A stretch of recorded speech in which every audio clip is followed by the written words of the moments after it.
Gracias, damos la bienvenida al economista Ricardo Patiño. Economista, buenos días. Buen día. Bueno, es consejero presidencial, fue ministro de Defensa, fue canciller. ¿Qué tal ese trabajito? Muy difícil. ¿Más difícil que los otros? Muy difícil, claro. Es muy difícil.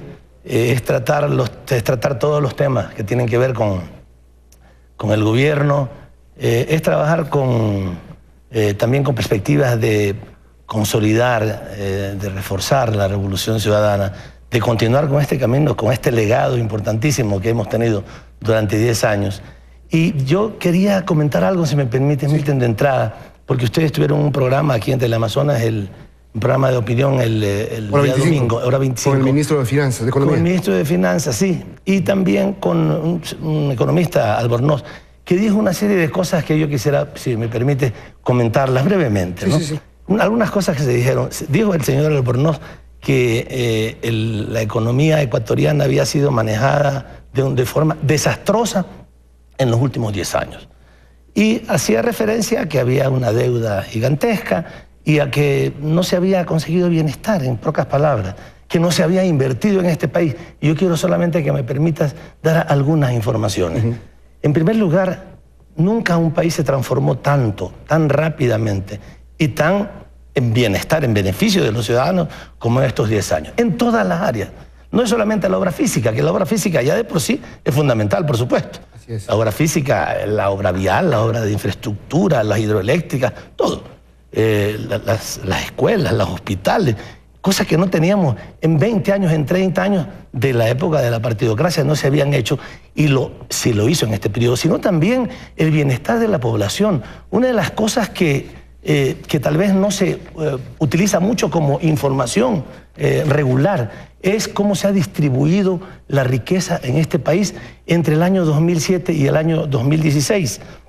Y los datos son realmente impresionantes. ¿Tiene la cámara esa? Sí, si me permite, por favor, señalarlo en la cámara.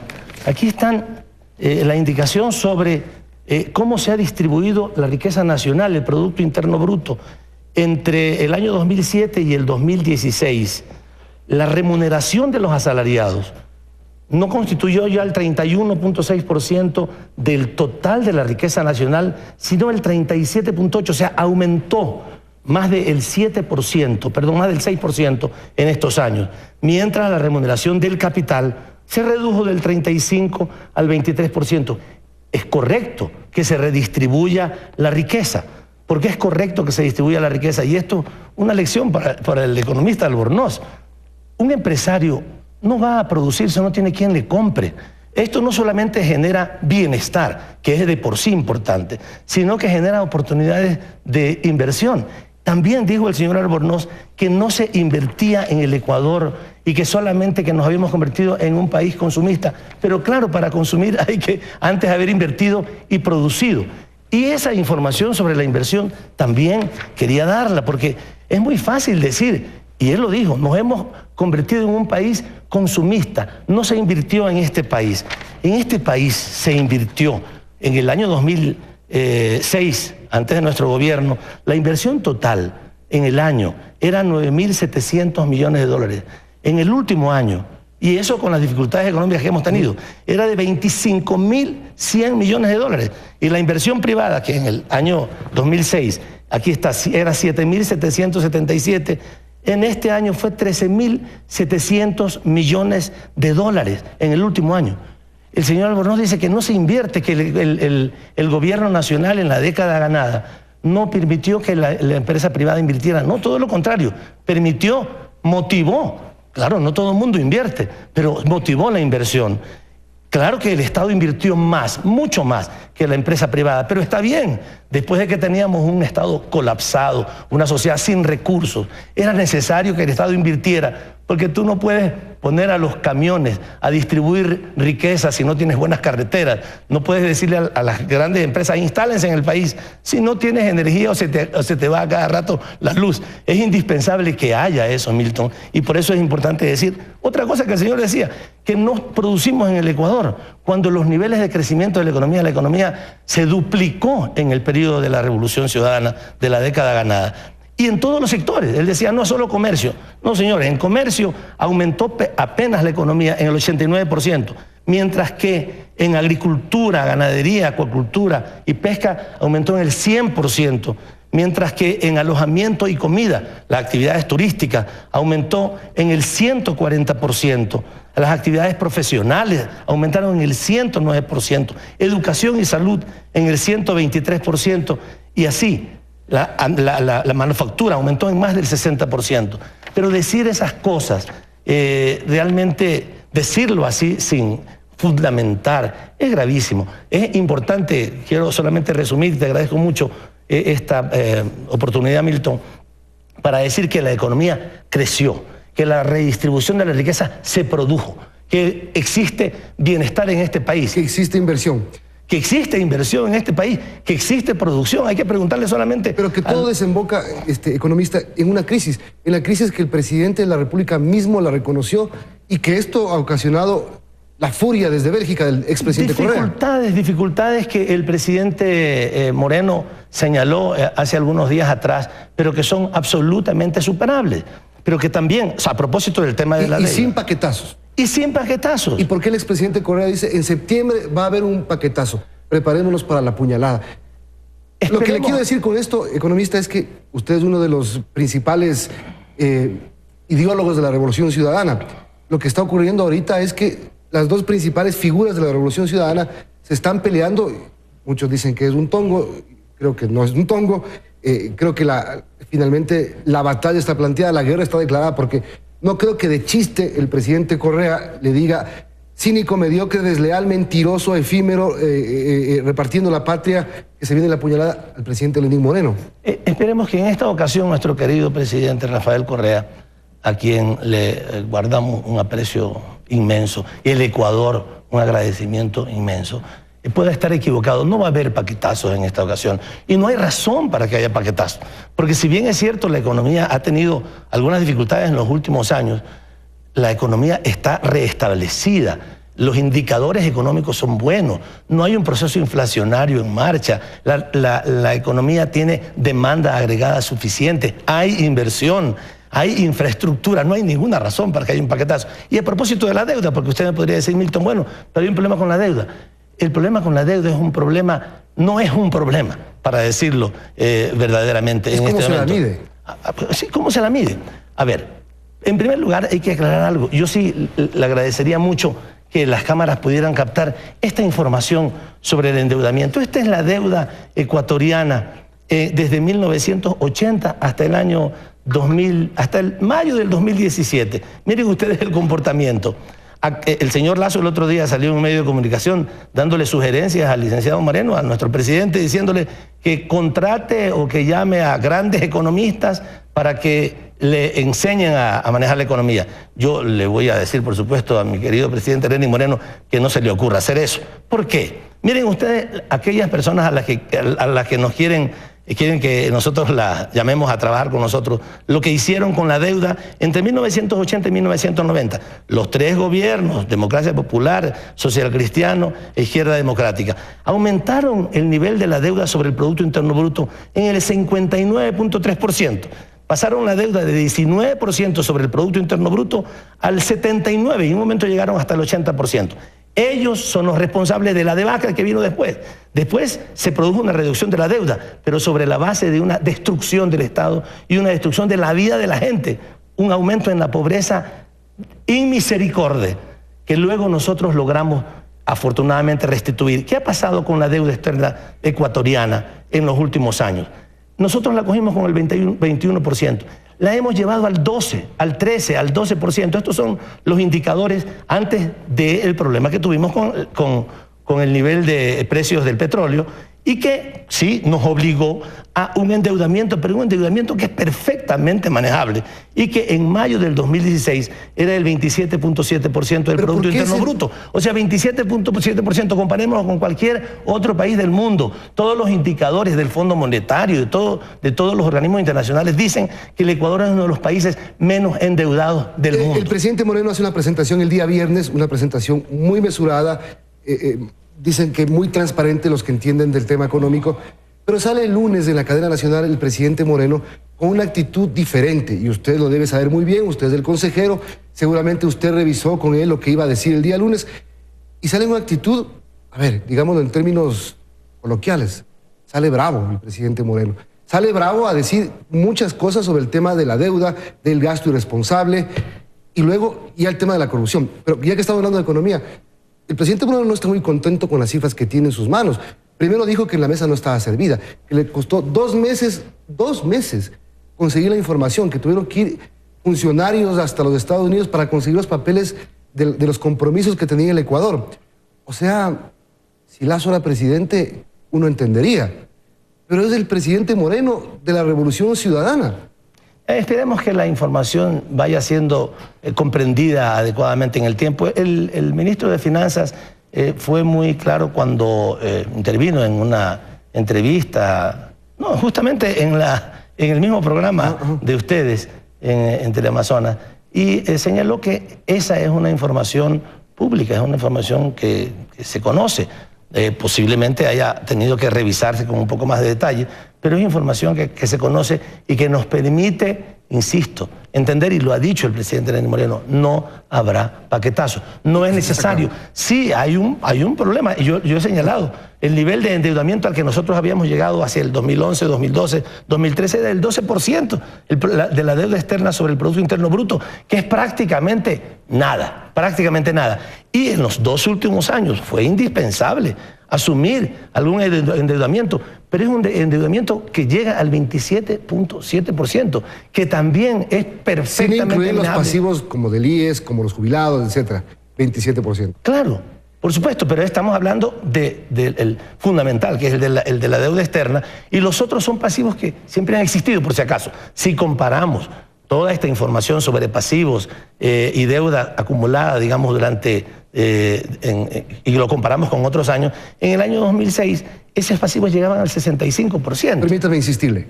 El presidente Correa crea una comisión de transición que luego dijo que se tiene que institucionalizar en el país. Sandra Naranjo se encarga, la secretaria del SEMPLAS en ese entonces, se hace un proceso, digamos, con bombos y platillos, se hacen unos libros que se publicaron en internet con mucha información. Llega el presidente Moreno y le toma más de 60 días conocer la situación real del país. O sea, algo no estuvo claro. Bueno, insisto, el presidente Moreno ha tenido que ocuparse de cosas que han sido también muy importantes. Y yo quiero destacar la importancia del diálogo nacional. Del diálogo nacional. Ha habido discrepancias entre nosotros también, porque en el Movimiento País y entre compañeros tenemos algunas discrepancias. Por ejemplo, hasta dónde llega el diálogo, con quiénes se dialoga, en qué circunstancias. No todos estamos de acuerdo, pero yo aquí, por supuesto, no voy a decir ninguna otra cosa más que aplaudir el hecho de que el presidente Lenín Moreno haya abierto el diálogo, digamos, haya ampliado el diálogo. Es necesario abrir la base social en nuestro país, es necesario lograr una confluencia de fuerzas sociales y políticas en torno a un proyecto de transformación que ha sido absolutamente exitoso. Esas diferencias internas de Alianza País que parece que ya se superaron, los twitters que ponían ciertas legisladoras, ciertos legisladores, ciertos militantes de Alianza País, pero el tema parece que ya se convirtió entre el presidente Moreno y el expresidente Correa, y lo que está ocurriendo es que se está pasando de castaño oscuro. Le voy a repetir, y con el ejemplo que le puse anteriormente, uno entendería que si Guillermo Lasso lo dice, ok, es el principal opositor, es el candidato que perdió las elecciones con Lenín Moreno, pero lo está haciendo el expresidente Correa. Cada paso que da Lenín Moreno, hay un tuit desde Bélgica, y a las 4 de la mañana, a las 5 de la mañana, parece que no duerme el economista Correa. No. Bueno, esperamos que esto pueda generarse en adelante un nivel de mejoramiento en ¿Es superable? las relaciones. ¿Cree que es superable? Yo creo que es superable, espero que sea superable, porque ambos, y no solamente ambos, sino la mayor parte de los ecuatorianos, y hablando de los militantes del Movimiento País, todos nosotros estamos de acuerdo, estamos claros en que esta época de transformación que fue iniciada con el liderazgo de Rafael Correa y que está llevándose adelante con el liderazgo de Lenín Moreno, pueda continuar. Y estas diferencias pueden afectar, yo lo entiendo perfectamente y no lo voy a negar, pero estoy convencido de que es posible superarlo.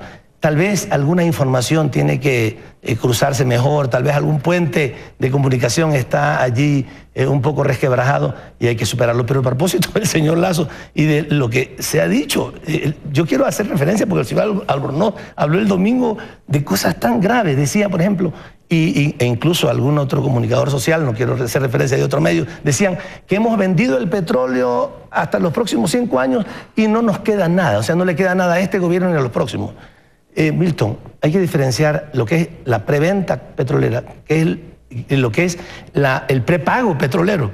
Sí, y es muy bueno que se hayan adelantado ventas por, como lo decía el ministro de Hidrocarburos hace pocos días, por 400 millones de barriles, que si lo multiplicas por $50 el barril, significarían como 20.000 millones de dólares. Uno diría, caramba, ya cobró el Estado ecuatoriano 20.000 millones de dólares y ya no le queda nada a los demás. No, no.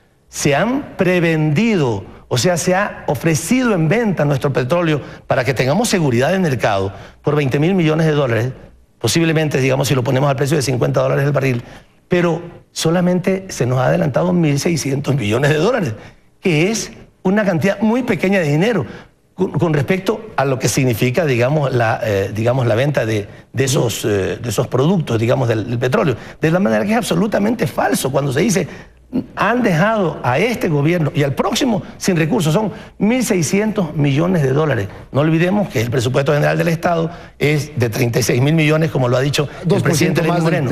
Y otra cosa, la tasa de interés. Se dice que es una tasa de interés gigantesca. De los 27.000 millones de dólares de deuda externa, ¿sabes cuál es la tasa de interés de más de 11.000 de esos 27.000 millones de dólares? Es apenas del 1% y del 1.3%.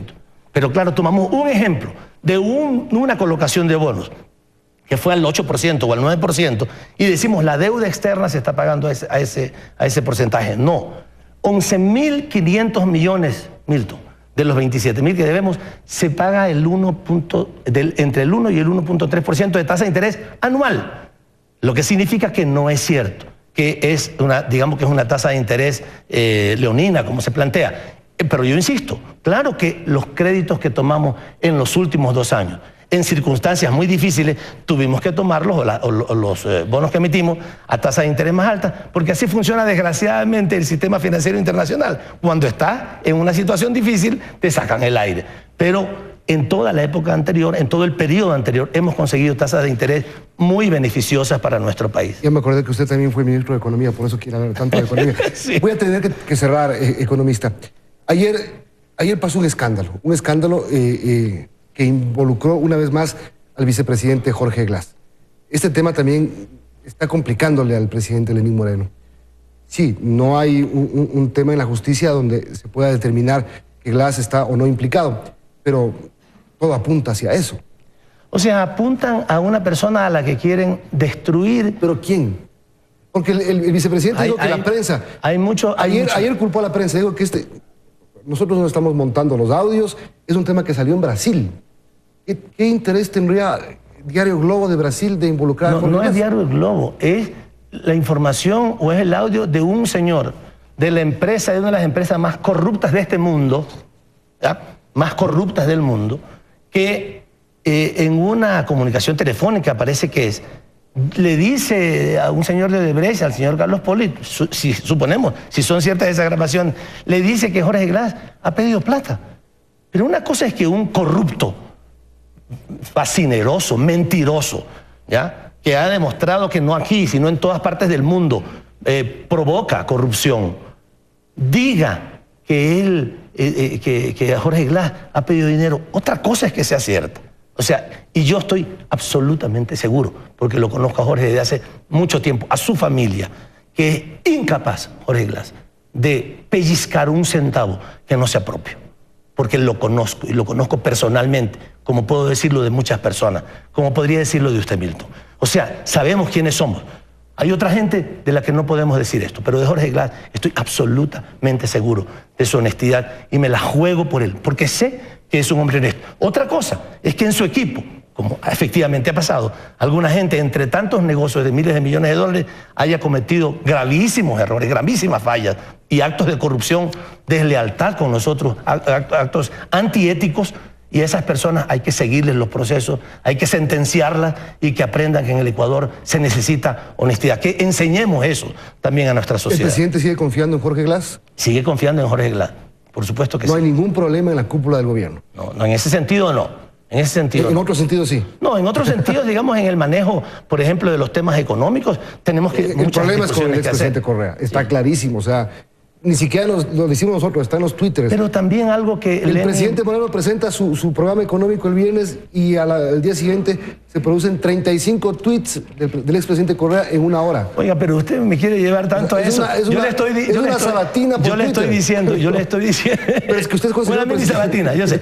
Pero yo le estoy diciendo, estoy convencido de que entre nosotros, entre compañeros, es posible generar una reconciliación. Estoy convencido de que si damos señales, son señales de fortalecer la revolución ciudadana, las aguas volverán a su cauce. Yo estoy convencido de que nuestro bloque, nuestros militantes y la ciudadanía, porque le digo, me encuentro muy frecuentemente con gente tan buena, que me dice, me conocen, pues he estado en esto desde hace 12 años realmente, y me dicen, nosotros estamos siempre rezando por ustedes, oramos por ustedes, por el MASI y por el presidente Moreno. Siempre lo hacen. Tal vez nosotros estamos más al tanto de los tweets, con los medios de comunicación, entre los que somos políticos y estamos en estas áreas, estamos más al tanto, pero la población confía en que nuestros principales líderes puedan encontrar puntos de acercamiento, porque lo fundamental es el proyecto de transformación. Ese proyecto maravilloso